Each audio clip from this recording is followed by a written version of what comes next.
محمد کے شہر میں سکون پائے گا بس. بات اور میں بتا دوں تیزی سے مجھے بھی گزرنا تو مختصر سی بات کہ یہ کیسے سمجھا جائے کہ آپ مبارک ہیں کہ منحوس.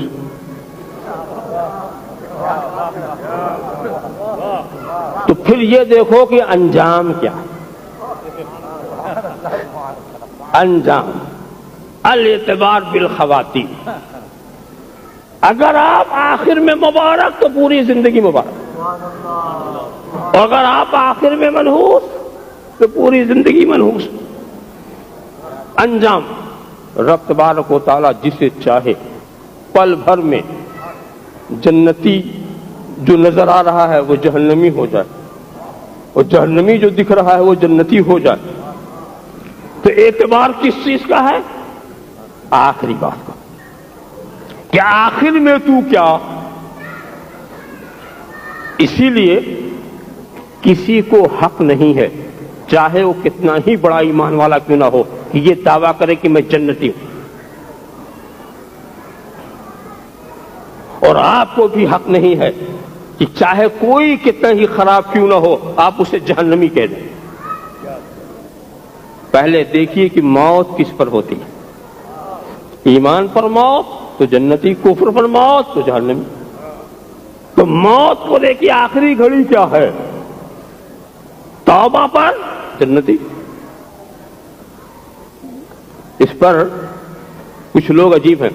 حضور نے تو یہ فرمایا تھا نا کہ کسی کو اپنے کو جنتی نہیں کہنا چاہیے، کسی کو جہنمی نہیں کہنا چاہیے، اس لیے کہ یہ جنتی جہنمی ہونا یہ تو مستقبل کی چیز. اس کا ترجمہ لوگوں نے کیا کیا کہ کسی کو کافر نہیں کہنا چاہیے، کافر نہیں کہنا چاہیے. کہاں جنتی جہنمی، کہاں کافر مومن. کسی کو کافر نہیں کہنا چاہیے. اور اس میں عجیب بات ہے کہ کیا کہتے ہیں، کسی کافر کو بھی کافر نہیں کہنا چاہیے. کسی کافر کو بھی کافر نہیں خود ہی کافر کہہ رہے ہیں. پہلے کافر کا پھر کہتے نہیں کہنا چاہیے.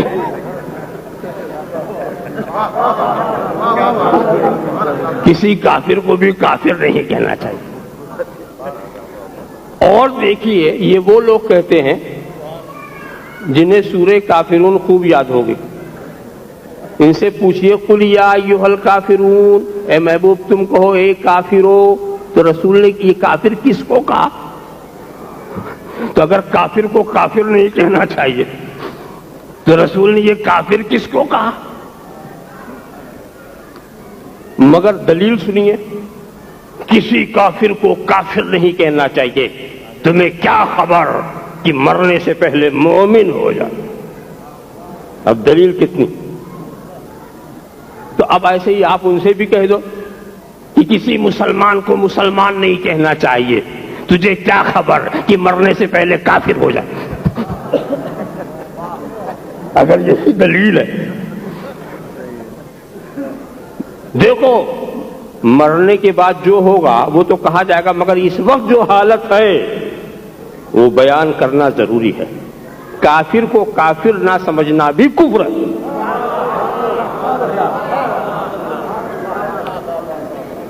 تو جو موجودہ حالت ہے وہ تو بیان ہی کی جائے گی. اچھا ایک بات اور ہم بتائیں، یہ کوشش کون لوگ کرتے ہیں؟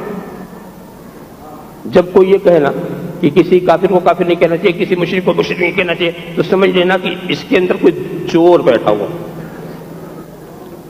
دیکھو کوئی کہے کسی چور کو چور نہیں کہنا چاہیے، کسی شرابی کو شرابی نہیں کہنا چاہیے.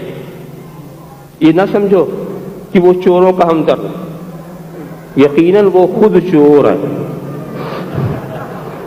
تبھی وہ چاہتا ہے، اپنا تحفظ چاہتا کہ جب یہ چوروں کو چور کہنے کے عادی ہوں گے تو ہمیں بھی چور کہیں گے. تو اپنا تحفظ کرنے کے لیے کہ کسی چور کو چور نہ کہو، ورنہ جو چور نہیں ہے وہ تو کہتا ہے کہ بھی چور کو چور کو. جو شرابی نہیں ہے شرابی کو شرابی کہنے اس کو کوئی تکلیف نہیں. تو یہی بات بتا رہا ہوں، اعتبار انتہا کا ہوتا ہے۔ دل میں اگر سچی توبہ پیدا ہو جائے تو رب تبارک و تعالیٰ بڑا کریم ہے، غفور الرحیم ہے۔ یہ واقعہ شاید آپ کی نظروں سے گزرا ہو کہ عہد فاروقی میں ایک انسان جو شراب کا عادی تھا، اتفاق سے وہ شراب کی بوتل نکلا، فاروق اعظم کی نظر بھی پڑ گئی، نظر آتے ہی اس نے چھپا لیا، بوتل چھپا لی۔ فاروق اعظم قریب آئے، کیا ہے؟ وہ ڈر گیا، مگر دل میں اس نے سچی توبہ کی کہ اے اللہ تو میرے عیب کو چھپا لے، میرا پردہ، میرا راز فاش نہ ہو، میں آج سے توبہ کرتا ہوں، اب کبھی نہیں پیوں گا۔ دل میں سچی توبہ، مگر چھپا تو لیا اس نے۔ تو اس کی زبان سے نکلا، اس میں دودھ ہے، اس میں دودھ ہے۔ کہا دودھ ہے تو تم نے چھپایا کیوں؟ نکال کیا ہے؟ نکالا تو واقعی دودھ تھا۔ سچی توبہ کی ایک پہچان بتا دوں کہ تمہاری توبہ سچی ہے، توبہ سچی کرنے کے بعد جو دعا کرو گے ضرور قبول ہوگی، اللہ کی رحمت سے، اس کے فضل و کرم سے۔ تو اعتبار جو ہوتا ہے وہ آخری بات کا ہوتا ہے کہ تمہاری موت کس پر ہوئی ہے۔ تو یہ برکت والے لوگ جو ہیں، یہ تو ہوا اگر ہم برکت کا معنی لے کے چلیں۔ مختصر سی یہ